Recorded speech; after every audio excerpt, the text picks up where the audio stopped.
You ask Tiger to solve. This deals with linear equations with one unknown. The final result is x equals 12.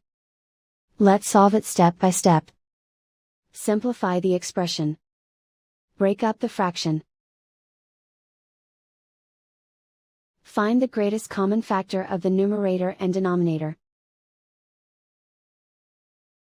Factor out and cancel the greatest common factor.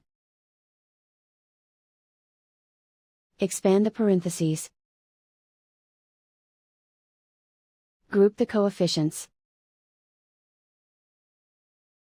Find the lowest common denominator.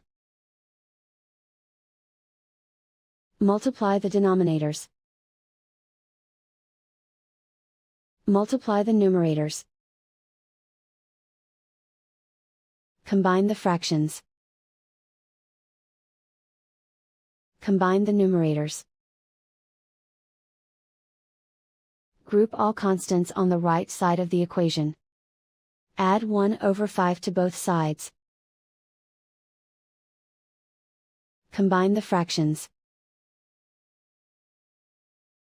Combine the numerators.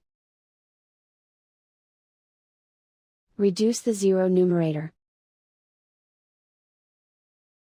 Simplify the arithmetic.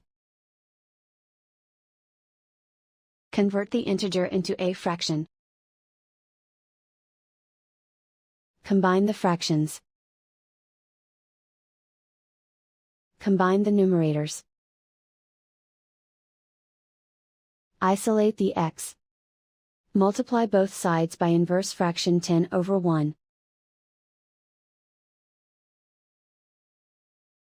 Group like terms. Multiply the coefficients. Simplify the fraction. Multiply the fractions. Simplify the arithmetic. And so the final result is x equals 12.